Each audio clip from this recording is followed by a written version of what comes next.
Dream Witch and of course Bloody Queen being utilized on this.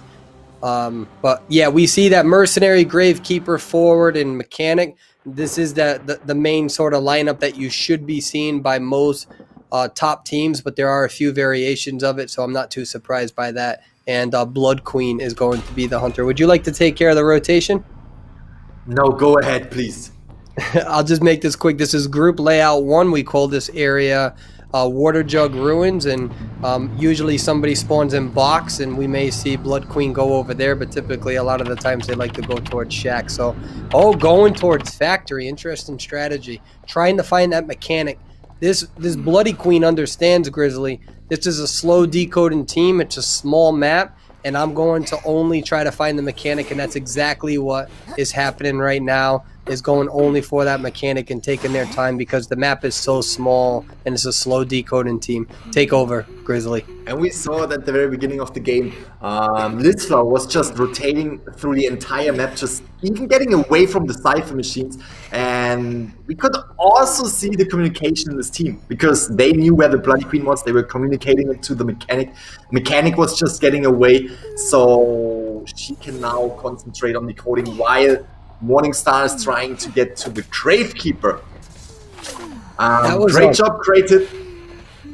That was excellent work from the mechanic. The whole purpose of the mechanic is not only your ability to stay alive, but your ability to hide early game.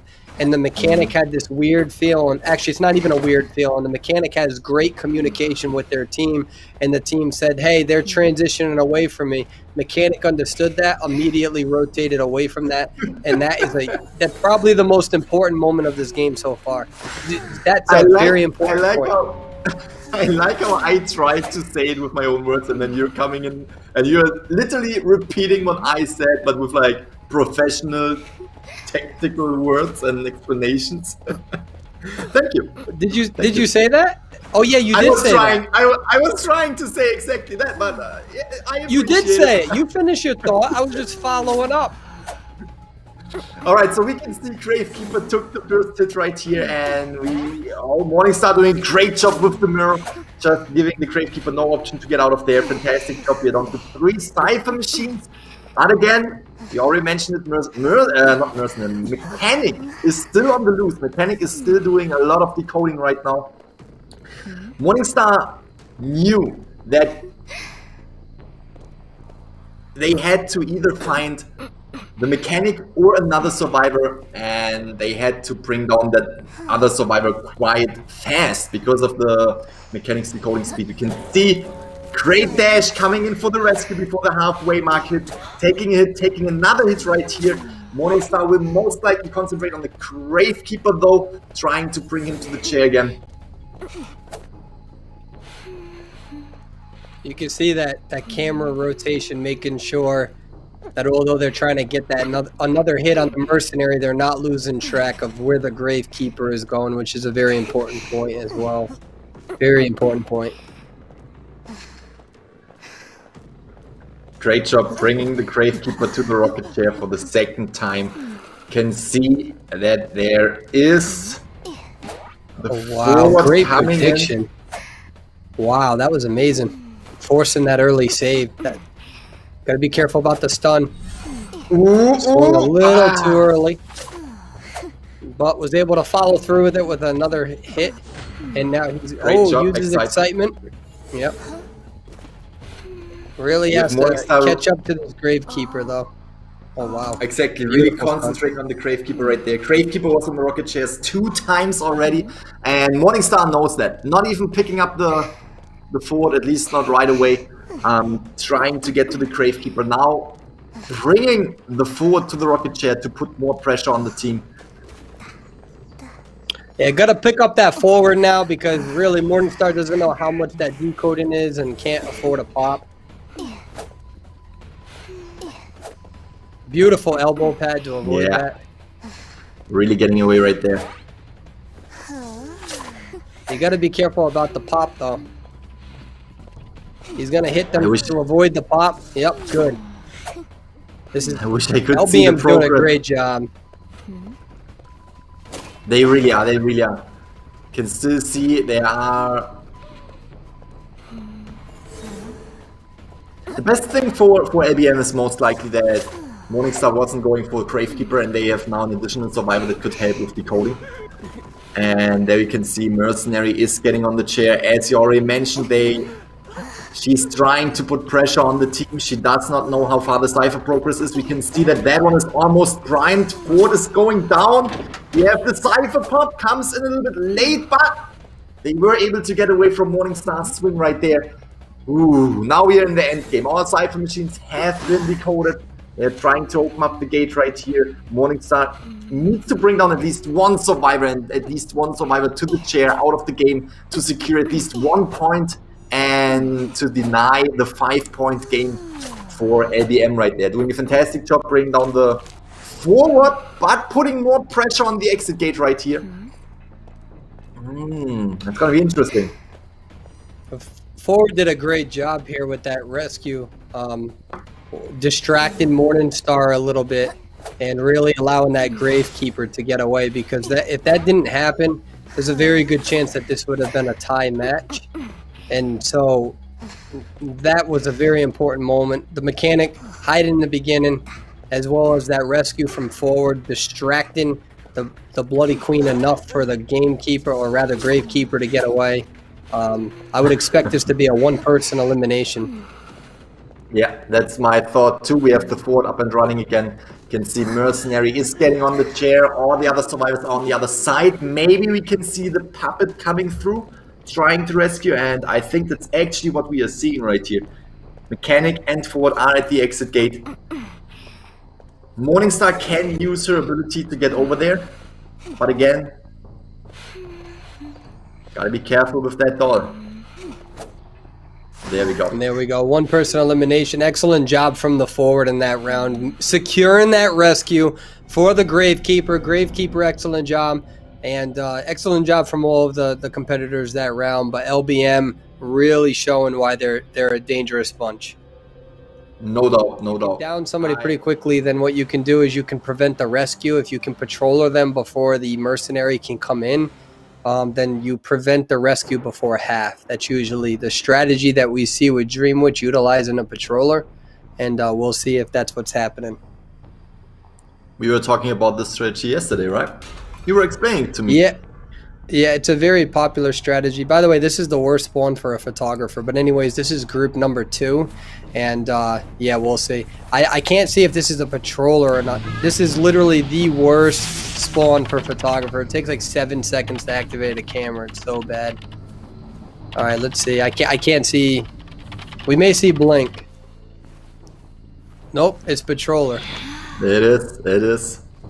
Dreamwitch. So you're saying this is the worst spawn for the photographer, but how about the Dreamwitch? Does it affect the Dreamwitch where she spawns? Not as much, no. It affects the photographer because, well, actually this spawn point, everybody is on the opposite side of the map of factory. You see how she's going to factory and there's nobody here? So if anything, here's that patroller. Watch the leech follow. The leech that see the leech coming through? And so that patroller is going to use the owl to counter the patroller. But the thing is that there's still the main body. And so this leech has patroller as well. So she's going to have to try to time this correctly. And actually, Sear did a good job. Yeah, not throwing that pallet down. Really, really good call. And really getting away right there from the Dreamwitch too. Well, what's scary about Dreamwitch is that the late game is just as scary as early game. So if you go against a top Dreamwitch and you're down to 3 ciphers, against a top Dreamwitch, it doesn't mean anything on this map. Because it depends on the cipher layout. Yeah, and I mean, we saw it yesterday. In yesterday's stream, we had a phenomenal late game of the Dreamwitch, just slowing down the decoding with Abnormus so much that she was able to bring down 3 survivors. So, yeah, you're very right. Dreamwitch is dangerous late game. Complex is doing a good job with their rotations, though. Really buying a lot of time against this Dreamwitch right now. So what you're seeing is Complex doing great rotations. And that's... I know everyone laughs at me when I talk about rotations, but you're literally seeing it right now. You can see she found the Seer again and the Mechanic as well. Putting pressure on 2 survivors at the same time. Good job. Really, really good find. Very difficult to hit those regular attacks. A lot of times you'll see the charge. Don't be surprised if Mechanic tries to body block here. And that's exactly what just happened. Nice. Ooh. Yeah, I missed that blink. That happens sometimes. That's difficult. You miss that one blink and it can change up the entire game. And Really also, great it's not too uncommon for a patroller to switch to blink to make sure they can try to secure a kill. So now there's going to be no teleport option. So it should just be noted that there's no teleport or any other change after this.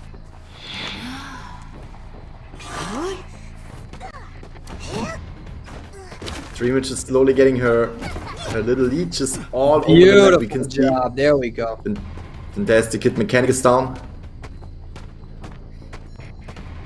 So you can MC this, Grizzly. You always doubt yourself.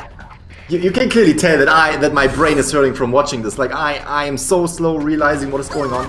She's doing a fantastic job. I can also tell that Team Complex is doing a great job. Again, they need to get out 3 survivors right here. And I'm just super excited to see the late game, because late game is really, really deciding a lot for the Dreamwitch. So far, Team Complex is doing a fantastic job about the against the Dreamwitch. I need to see the Cypher layout. They're down to 1 Cypher. Team Complex did a decent job at separating them. Good hit right there. We have the Cypher at 20%. Team Complex did a good job at making sure that they took down that Cypher right over here, actually, what you just saw. So now this is going to force not Blood Queen, Dreamwitch to move around a little bit more. So if they did not take down that Water Jug Cypher, it would be a tie or a win for the... And they knew that, so they took that down immediately to force the Hunter to separate between... I know for a fact they did. Katz and I have talked about this before. The importance of taking that Cypher down. If they didn't take that Cypher down, all 3 of those Cyphers would be right next to each other. And that's very easy for a Dreamwitch to get a 4-man on, especially late game. So Complex is doing a good job here. They really are. They really are. Gravekeeper taking a hit. And you can see that they're decoding on, I think, 2 different Cypher machines right now. Really trying to get as much decoding done as possible, even if there's a leech around one of the Cypher machines, as you can see right here. And they are trying to get rid of these leeches. Yep. Yeah, they're doing the best that they can for that as well. But this Dreamwitch did a good job at prioritizing the Cypher. So what they're going to do now is leave leeches at all of these Cypher machines to slow it down. And it comes back to one of those things I said. Just because you do very good early game doesn't mean that end game is going to be a piece of cake. You leave your leeches and your followers in these locations, and it's going to be very difficult for them to decode. But the thing that Complex did right was to separate the Cyphers to the best of their ability. And one of the biggest complaints about this map is the Cypher layout, and that's actually why the devs are going to be spreading it out and making it a little bit easier, in my opinion, for the decoding for survivors in the future. Beautiful blink, beautiful hit. Great job. We have the Mechanic on the rocket chair. It seems like Mechanic is... Oh, there we go. Not getting rescued yet. She has the seer on. She has the seer on the balloon. She has to be careful.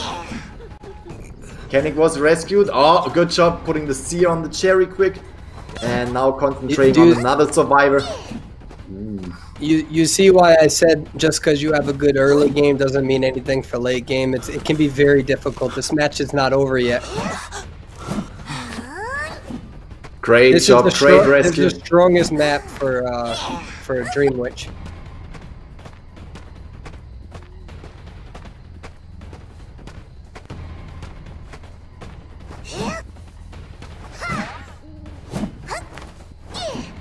Seer getting up the forward, good job. Forward dashing away, but Seer is down. You can see the Gravekeeper is doing a fantastic job decoding. We are at 75% with the Cypher machine. Obviously, Dreamwitch knows. Yeah, Dreamwitch knows that there's no leech decoding preventing the coding. Oh, They may that just is pop going it. to happen. Yeah, I think so too. That is about to happen. Oh, our fort is down. A sniper pop is happening. Oh, that was so important. That was the most important part of this whole entire game. That was such an important terror shot. Such a close hit. Fantastic job from the Dream Witch, really denying that rescue right here from the forward. You can see Seer is out of the game. We now have the forward on the balloons, most likely on the rocket in a few seconds. What is crucial about this is that we know that LBM only needs a tie to win in the first round, and they definitely want to get this tie, or even better, to win the first round.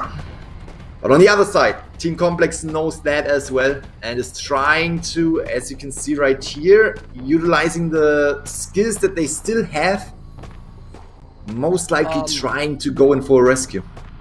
Yeah, they need a 3-person in order to tie it. Yeah. Oh, there comes the blink. Phenomenal job right there, hitting the mechanic with her own leech. Leech disappeared, but still mechanic is down.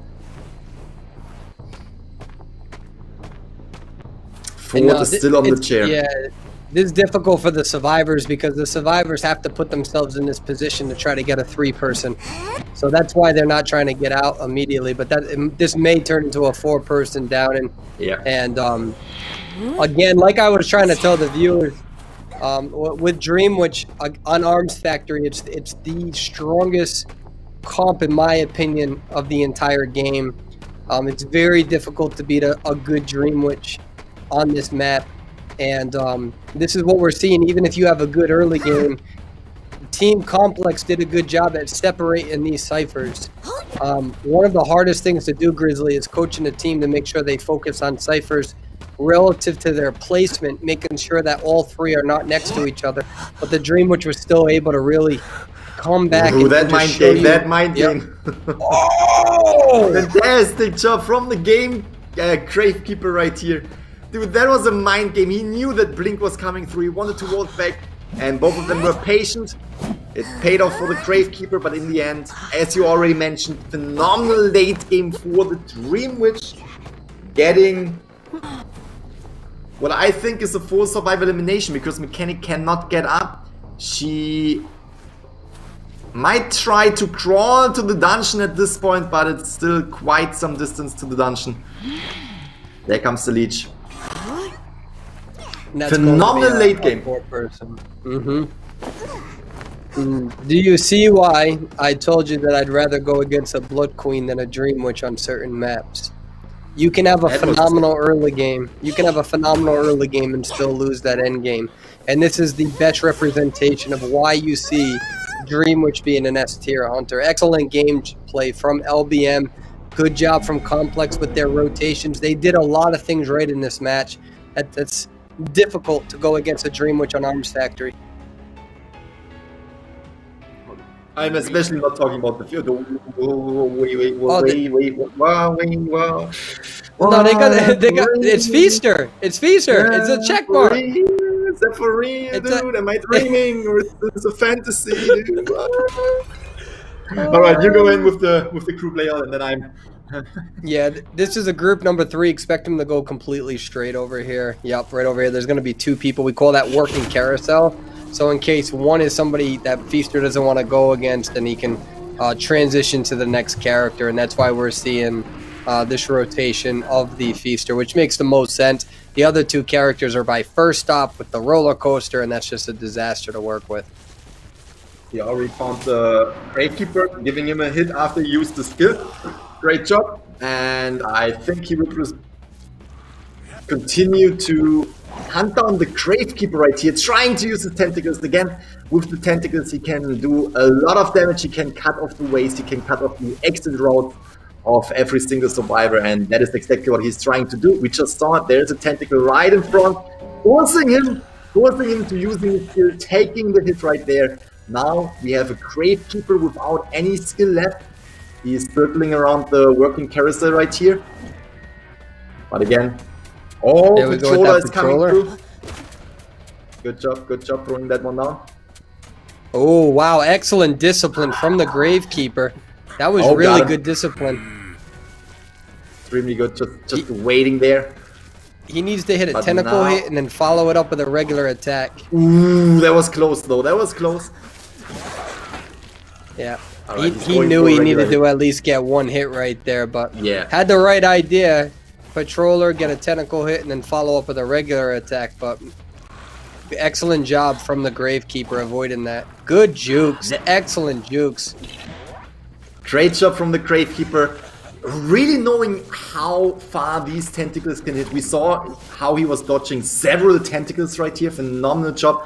But Morningstar bringing down the Gravekeeper. Gravekeeper is on the rocket chair again. We have to keep in mind he is not having any skill left. And we are down to 4 Cypher machines. We can see the portal, the Priestess portal. Obviously, Morningstar is destroying the portal. So if someone is going in for the rescue, they can't go through the portal with Tide Turner. Good stun. Good stun. Yeah, that's gonna take out the Feaster for quite some time, making the rescue a little bit more. Oh, good. That was an important tentacle. Yep, very important tentacle. He needs to make sure he doesn't lose him now. So yeah, he can see him on the screen. He's not going to get too distracted. We've seen some teams get punished very severely where they think they can squeeze out another hit. And he's going to go in this corner here. And he's going to go in this corner here because it's an easy spot for the forward to do what he needs to do. But they're at that 3 ciphers, so we're going to see. He's going to... Oh, there we go. He's going to do this to prevent any sort of stun so he can secure. Yeah. Great job, great job. Morningstar knew exactly what is going to happen. We had the forward right there. Gravekeeper is trying to get into this corner and trying to let the forward do his job and stun him. But thanks to the Patroller, as you already mentioned, he is avoiding every kind of stun. But now they are down to 2 Cypher machines. We still have the forward sneaking around right there. Yeah, but the forward bought a lot of time. There was a lot of time. It forced him to use a Patroller for a couple of seconds. And excellent job from the Feaster right there. Yeah, good job. Oh, let's see the tentacle. He's got to try to hit the tentacle because he doesn't want to hit him with a regular attack. Is the Cypher pop going to happen? Close. Great job from Morningstar. And great job from LBM. Taking the hit right there, that was preventing the Feaster from actually bringing the Gravekeeper to the rocket chair and to send him out of the game. And now they still have time to actually come in for a rescue of the forward. And they still have the Gravekeeper in the game. If Gravekeeper was taking the hit, Gravekeeper would have been out of the game and that would have been beneficial for Morningstar. Now LBM really has the chance to still get 4 survivors out of the game. There comes the strike. We can see that we have the Cypher machine already primed. What he wants to do is he wants to use the tentacle to hit the survivor. And that forward rescue is big. That was a replica of the first game. Forward being able to get that Gravekeeper out of danger a little bit. Yeah. So what we can see is that the Priestess is just trying to avoid all tentacles, but because again, the Feaster wants to hit her with a tentacle, so he can follow up with a real hit. Ooh, that's what we were expecting. Yeah, especially with the boost of the of Volt and something. That's a good teleport right there. There we go. Gravekeeper is down. Fantastic job. That will send out the Gravekeeper right away, giving Morningstar more time to actually catch up to the other survivors. And they can still try to get a second survivor out of the game. And they have 1 survivor out of there for sure. But on the other side, Feaster is quite a slow character, quite a slow hunter. And I'm not sure if he's actually able to get over there in time before the other survivors can open up the gate and get out of there with 3 survivors. It's an excellent rescue from the forward to get the Gravekeeper out of there. Exactly what they did in round 1.